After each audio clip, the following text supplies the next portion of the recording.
But the big push right now is everybody and their mom is talking about AI. And I don't care what company it is, they've been talking about AI, or their company all of a sudden now is an AI company, and which is kind of funny. Mm-hmm. So what's your opinion on that? Is it the next dot-com bubble, or is it really going to be it's running just like it is the dot-coms. I mean, if you look at what's going on with that versus what happened in dot-com, it's running very similar. And what happened in dot-com was, there's a lot of companies that didn't make it because they weren't making money, but the ones that made money, they survived. And so it's going to be just a shakeout. You're going to see that a lot of these companies that have never made money, probably not going to make money, or they have a long timeline to get there, won't be around.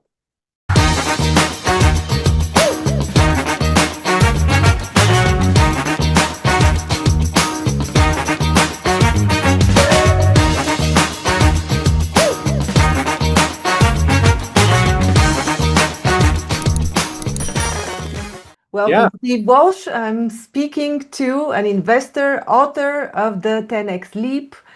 Welcome to Grow and Learn. Today we're speaking about everything in the book, your experience, your advice to startups, to growth companies, to investors, to companies looking to raise capital. Basically anything we are able to touch on within a relatively short period of time. Yeah. Welcome. Hey. Thanks a lot. When we have talked before, it's always been, I start with, I'm an investor first, but then also an entrepreneur. And I look at entrepreneurs and I see what they go through. I've been there, I've done that. But they have, I think it's a discipline they have to get through to get to the next level if they want to scale their company. And it's a matter of the mindset. When I wrote the book, I think that was the one thing that I started with, is the entrepreneur's mindset has to be a little different than what it was in the past. May I ask you something about the mindset? Because in the context of business and entrepreneurship, it has a different flavor, as in, mindset speaking, generally speaking, when it comes to the human aspect of it and the daily life. Do you look at mindset when it comes to the overall character of the person, or mindset specifically when it comes to doing business? I do both. The one thing I would say is that person going to be able to push the needle? Are they the one going to be able to? A lot of times entrepreneurs are great at putting together a product. Mm-hmm. They've done this thing where they built this product, but nobody knows about it. And so the other idea is, can they get that product out to lots of people? Whatever it is, a service or a product itself. And that comes with the marketing. And so a lot of entrepreneurs, they have this idea that, hey, this product, everybody's going to buy this product. And so I look at the person first, and then I look at the company second. And a lot of entrepreneurs are hard. They struggle to get outside and become a business person, and not I would say a maker, I would say a maker of a product. They got to step outside and look into their company a lot of times. And that's where it comes into play, is they need to think differently. And a lot of times entrepreneurs, they just don't have that. And what they need to do a lot of times is bring somebody else that has that idea, that the vision. I'd say, look at the vision. I always go look at great entrepreneurs and how they looked at companies. Like Steve Jobs is a good example. Great visionary. Would he be the guy that would be down in the trenches, the implementer? He's not the implementer, but he is the visionary. there's two different people that you need inside a company. You need the implementer and you need the visionary. Those two, they work hand in hand. If you look at what's going on with Apple right now, good example is Tim Cook. He's a good implementer. He's not a visionary. And that's why in one way, that's why they're struggling. They need a visionary, and they need somebody like that can take that company to the next level. Tim is not the guy. And so I think if you look at great companies, I don't care what size the company it is, you got to have both. And and that's where I look at companies. I look at if they have an implementer and a visionary. Visionaries are terrible at implementing, and implementers are just not visionaries. And so, which is great. I mean, they have each have their places. And so, have you ever encountered a company that or a person that combines both of these roles? They've done it. They can do it in a small scale, but once they get to the bigger level, it's really hard to have both the same. That I'd see that because it's two different hats. You had as a visionary, and I'm sure you've met visionaries, and when they come in a company they have hundreds of ideas, that the implementer is the one that implements it. And they're the ones that kind of bring the visionary down to earth and say, okay, we're going to work on these. A lot of times visionaries tend to get into that shiny object idea where they struggle with, they see all these opportunities and they want to go chase a lot of them. Yeah. The thing is, focus is really important when you're in, especially I don't care what company it is, the focus is probably one of the biggest thing that they need to work on. Because you can see a lot of opportunities. And so your company can probably have 20 different types of opportunities, but which one is going to be the best? Mm-hmm. And when it comes to discipline, it's also one of the main pillars of your book, The 10X Leap. Why is discipline? I mean, clearly it is important, but why is it a main pillar for you? Because that's how I myself personally, that's how I do it, how I run. And I think the discipline for me, it works it really helps when you get into business. If you're disciplined in your personal life, for instance, working out, how do you take care of yourself? I believe that mentally, physically, spiritually, that a lot of those things resonate with me, and a lot of entrepreneurs it resonates with too. That idea is that they always say, well, I don't have time for that because I'm running a company. I say just the opposite. You need to have time for that to run a company. To be healthy as you can be, to be as focused as you can be, and to be focused takes a lot. And so that's where it comes into. I go back to, I'm a big believer in meditation. I'm a big believer in a lot of those things that can keep you focused when need be. Mm-hmm. Well, in your experience, do you think that there is an overall a pattern, an image of a successful entrepreneur, or because people are so diverse, some succeed, some not? Are you able to kind of I don't know, pinpoint the skills and the character traits without which a person cannot be successful? Let's simplify that. I think I go back to grit. One of the things, if you look at entrepreneurs, what's their experiences been in the past? Even it doesn't have to be in business, but how do they handle themselves in the past? And that grit really is important. That they can handle diversity. They can handle, if you need to pivot, because companies, you can't go in a lot of times just don't go in a straight line. Mm-hmm. And a lot of times you need to pivot. And if they can handle that, I go back to, I've looked at companies a lot and I do these tests and see what type of a person they are. Do do they have a learning mindset? That's probably one of the biggest things I look at, is if they have a learning mindset. Because then a lot of times, if they do have that, they can bring ideas, people can bring them ideas, and they can take it or toss it, but at least they can listen, they're able to listen to somebody's idea. And I feel that I've run across entrepreneurs that don't have that, it's their way or the highway. A lot of times that doesn't work. If you look at companies that have done well, the ones that do have that learning mindset really perform well. And then the other thing is too, they let their team play. They let their team work the way it should be, instead of them always trying to control the situation. Mm-hmm. So one of the things that I want to talk to you about is how to get investor ready. But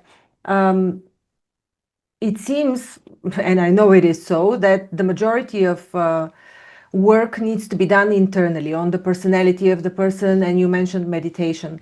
What role do you think this plays in the overall development or potential of a company? That the representative of this company is well aware, has some spiritual practices, and this is become mainstream now. It's clear that your neurology is rewired, and people are simply more successful if they take care of their soul and spiritual life. So how do you see that, and how do you know if people are actually practicing any of these? Sometimes you can kind of tell if they're present. I look at it too, is how they present themselves in a meeting. The one thing I look at is just simple things like a Apple Watch. An Apple Watch is great, but it's really distractive.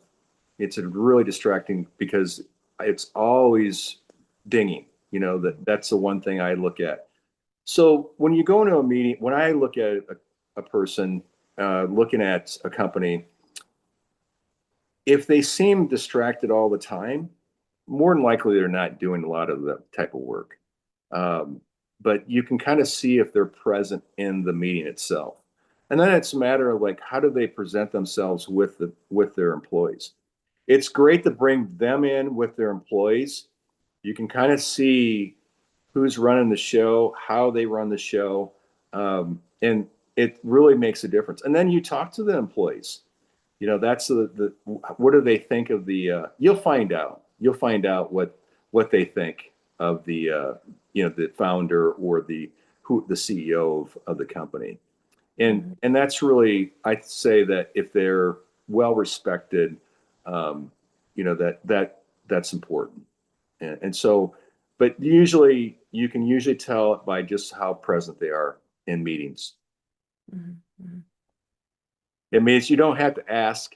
I mean, it's hard to ask that. That's a question that it is. If you were maybe, I would say if you're more on a personal level, that probably come up, but normally in a business meeting, it's not going to.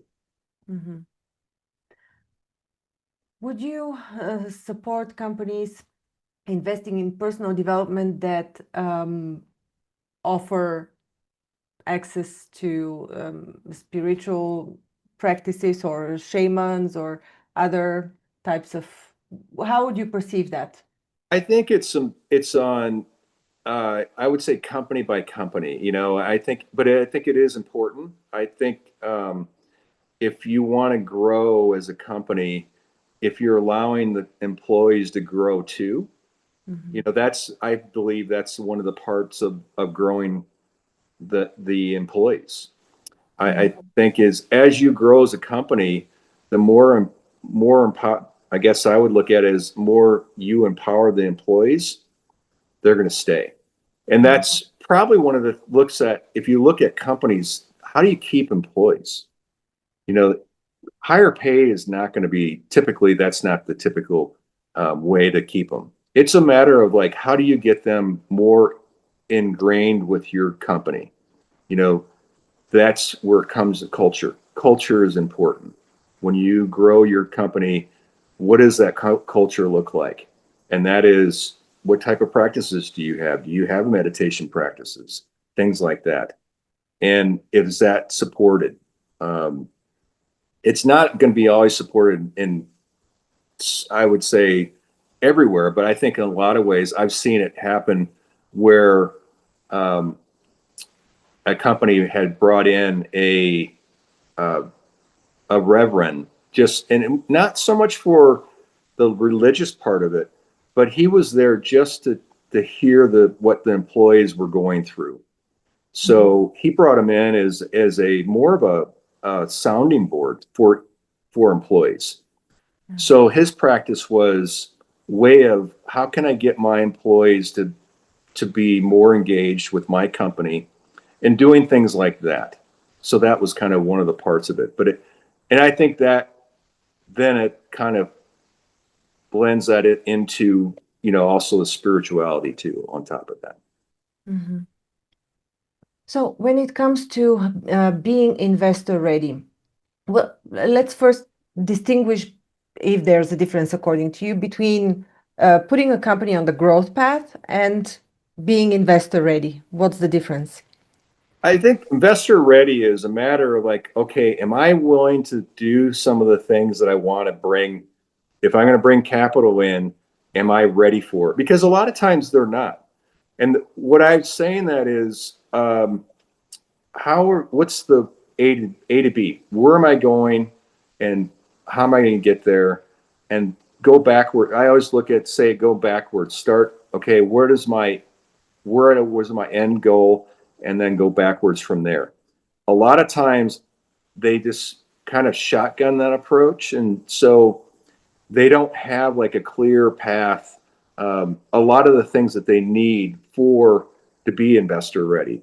When I say investor ready, is I want to know that their marketing is going to be on point. That we can grow this company from where it's at now to where it's going to be. And the marketing is, I look at it as, a lot of times that entrepreneur, they built that great product. Marketing's not existent or has a little bit of marketing. And I always say, who's the face of the company? The biggest thing is, the face of the company is important too. And a lot of times entrepreneurs, they want to push that on to somebody else. And I would say that, they're the ones that built it. They need to look at that and say, I'm going to be the face of the company, and I'm going to do the marketing. The marketing, I look at marketing and sales, very important. And, if you look at companies, innovation and marketing probably are two of the main things that I look at. And then everything else after that, I look at is, how is that going to affect this company? And so investor ready is getting that, besides just doing the pitch deck and some of the other things, that I would say the pathway to get to the next level, and how are they talking to their customers? That really is another important thing. It a lot of times shows how they're going to handle their investors is how they handle their customers. Because investors, they have to look at it as, a lot of times, are they going to be the partner? Are they just going to be somebody that's going to give them capital? And I look at it as, if they handle their customers similar to that, more of a transactional thing, it may not work. As an investor, I want somebody that's a partner that really cares more so about the customer and also the investor. And that's really important for me. Yeah. I have one question regarding pitch decks, because I do work with a lot of companies raising capital, and the pitch deck is always a point of, let's not call it a discussion, but talks. So it seems that the companies that are raising capital believe that the pitch decks they've created are good enough. They're, fantastic, and but on the other hand, some VCs and PE investors, they have a specific requirement on what they want to see on the pitch deck. And when there is no match, they're not willing to allow for any freedom outside of their expectation. They say, if I don't see certain matrix or if I don't see that, I'm not even going to look at it. While on the founder side or on the raising side, they're like, this is a fantastic product. It's going to sell itself. We have Right. IP, we have everything. How do you look at pitch decks? How important are they for you? I think it's something to get me warmed up to the company. I mean, it's not going to be the one that's going to sell me on. I mean, I think it gives me the idea of what they're about. A lot of times you get a lot of fluff inside of the pitch deck, and it's like, okay, is this it? Until you open it up and start interviewing the people that are actually running the company, things like that. Mm-hmm. A lot of times they give information that doesn't really matter. That information. As an investor, I want to know, are they going to be able to hit their metrics? And a lot of times, they have a lot of employees? What's their marketing spend? How are they working with their customers? And I guess the thing is, it's a piece of the whole puzzle. If you look, it would be for me. It's something to get in the door, but that's not going to be the one piece that's going to sell me. I see. But would you dismiss a company simply because of a badly put together pitch deck? Not necessarily. I mean, sometimes the worst pitch decks are probably the best companies. That the thing is, Yeah. I would look at it as, like I said, each company's different. When you look at metrics, you definitely obviously got to look at the financials, making sure that the founder actually wants to pay attention to the financials, because that's important. It's kind of the scorecard, if you want to say, the financials are. And so that's where I look at it is, can we get, if they're not paying attention to the financials, who is? That's the one I would say look at and see what we can do with that. And there again, I look at, the financials are important, but you're in a little piece of that in the pitch deck, but it gives you like a taste of what the company's about. Mm-hmm. So if I have to sum up the roles that are most important until now, it would be a visionary, a sales guru, and the financial expert. Yeah. Yeah. Sales and marketing. I think it's because sales and marketing are completely they're not the same person typically. The sales guy and the marketing person they're kind of, I would say, different. You got to have that visionary's got to be the face of the company, obviously.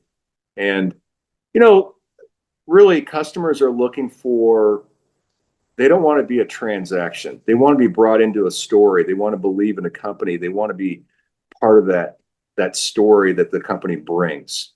And I think if you look at good companies, they do that well. And so it's a matter of, how can you bring a customer in to really feel like they're part of something that big? It's same thing with employees. Employees want to be part of something that's important.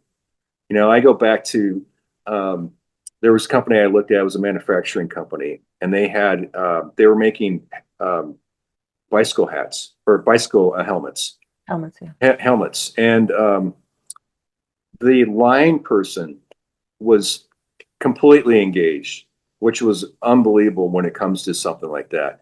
And the reason why is because they had a board, and on that board was letters from people they saved lives from. Mm-hmm. So, somebody that had a horrendous bicycle crash or something like that, and that helmet saved their life. So they were completely engaged, meaning like they cared about what they were doing. So I believe that's where you look at employees. How do you got to keep them engaged, and a bigger meaning than what they're doing. Mm-hmm. Yeah. So once you invest in a company and you hopefully see some growth, how do you exit, or how do you navigate the next step in the process? Typically, we do is we look at, where are they at? And if they're performing really well, a lot of times they'll get pitched that, somebody wants to do an acquisition with them. If it's something that they're profitable. And then we kind of decide if it's going to be something that they want to do. If we want to go to the next level, or can we do acquisitions and grow that company even more before we do the sale. So that's kind of what we look at. It's always going to be a learning curve for each company. Each company's different. I wouldn't say there's one that say, yeah, we're going to go once we hit these metrics, then we would sell. And Steve, you mentioned your main role is an investor, but you have other roles that you're passionate about, such as coaching. You're an author. Yeah.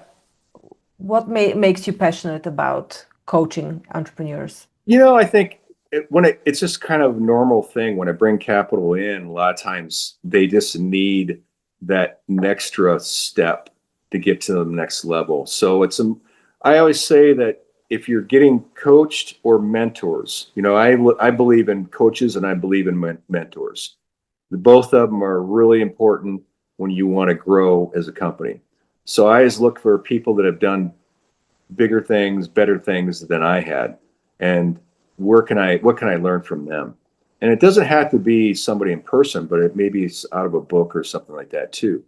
But that's where I bring that idea, is that I love working with entrepreneurs, just because if they're open to that mindset of, hey, we want to get to the next level, what's it take to do that? And so I'm willing to do that, work with them on that, and I get excited about it.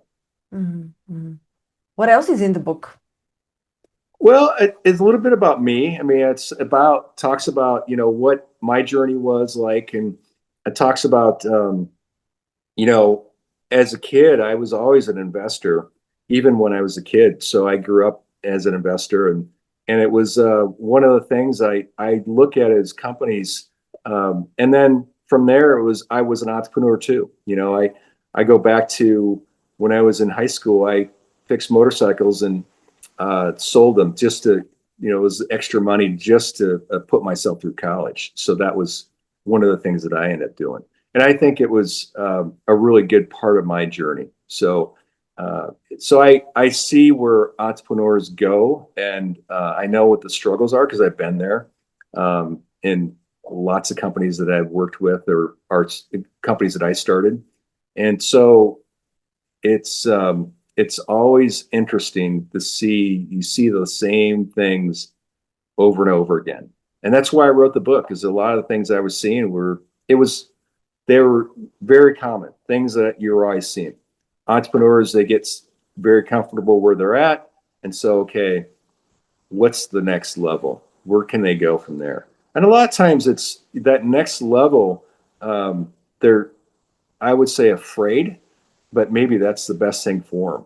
Instead of being being comfortable where they're at, maybe they need to get to that. They need meet somebody like me to push them to the next level. Mm-hmm. I've met a handful of entrepreneurs that actually say they don't really want to work with VCs, and they don't want to raise capital. They want to grow organically because, um, for autonomy reasons, and for they don't want to change the model to be so much cutthroat, and to push their employees to be always lean, lean to the maximum, let's say, super optimized, because that would take away of their culture. These are some of the arguments. What do you think about this? Is VC always a good approach, like investor capital? I look at bringing I go back to the book. It's smart money. You can't just bring anybody in. And I think that's the problem, is a lot of times they bring somebody in, it's just not a good fit. You got to really look at your culture and see if the person or company that's going to invest in you has got some of the similar culture. And a lot of times they don't. And so entrepreneurs, they bring in investors and then they're frustrated when they bring them in. They're not what they thought they were. The problem is that happens, and it happens, and then they get frustrated, and that's normal. And so it's a matter of like, when you bring outside capital in, you bring in smart capital, and are they going to be there to hold your hand? Not, I shouldn't say hold their hand, but help them along the way. Open doors, possibly. Yeah, because that's what VC does. We open doors for them. Mm-hmm. The ideas, we bring in ideas that maybe they've never thought of. Right. Those are the things that are really worth it. The bringing in, anybody can bring capital in, but it's the other things that come along with it. The ideas, the people, the systems, things that we've already seen before. So if we can bring that into the company, it's a win-win. Yeah. But you have to be aligned with the company that you're working with. If it's not going to be a good fit, it may not work. And so, you see that a lot with companies. It doesn't have to be VC either. It can be just, a accredited investor that kind of, he wants to run the show his way. And so, you just have to, like I said, smart capital, bringing in smart capital. Mm-hmm. Fantastic. What are you currently looking at? Well, what kind of companies are catching your attention? There's a lot of companies out there I'm looking at. There's a couple that I would say on the manufacturing side that I like that manufacturing and software, the two areas I really like. Software, you scale it, and then manufacturing, I've always liked manufacturing. So those are the two areas that I'm looking at companies right now and working with companies like right now. So, but those are, I would say, going forward, the number of companies you're going to see changing hands in the next 10 years, relatively high. Mm-hmm. And that's just because you're seeing a lot of entrepreneurs aging out. Oh, okay, yeah. And so they don't have somebody to take over their company, and so you're seeing a lot of that happening right now. Mm-hmm. Yeah, it's the boom of M&A related to I forgot the terminology, but yeah, people exiting. Yeah. You're seeing that happen a lot right now. Yeah, and I'd say the next 10 years is going to be that way too. Mm-hmm. Are you looking at roll-ups in certain industries regarding? Yeah, mainly, like I said, the manufacturing side, I like the roll-ups on that side. Mm-hmm. There's some great opportunities there right now. Yeah. Steve, I enjoyed our talk very much. Well, what else did I miss asking you that you want to share? Well, yeah, if you want to reach out to me, you can go to LinkedIn, see me, or you can go to my website. It's and go to Steve at bisonequitygroup.com. My website is bisonequitygroup.com. And then you can get my book on, you can get it on Amazon, or you can go to my website, one of the two. And the book is once again called Making the 10X Leap. Correct. Yeah. Thank you. It's a black cover book with white and red letters. Thank you so much, Steve. Very extensive and deep conversation about investing. I enjoyed it very much. Thank you. Thank you.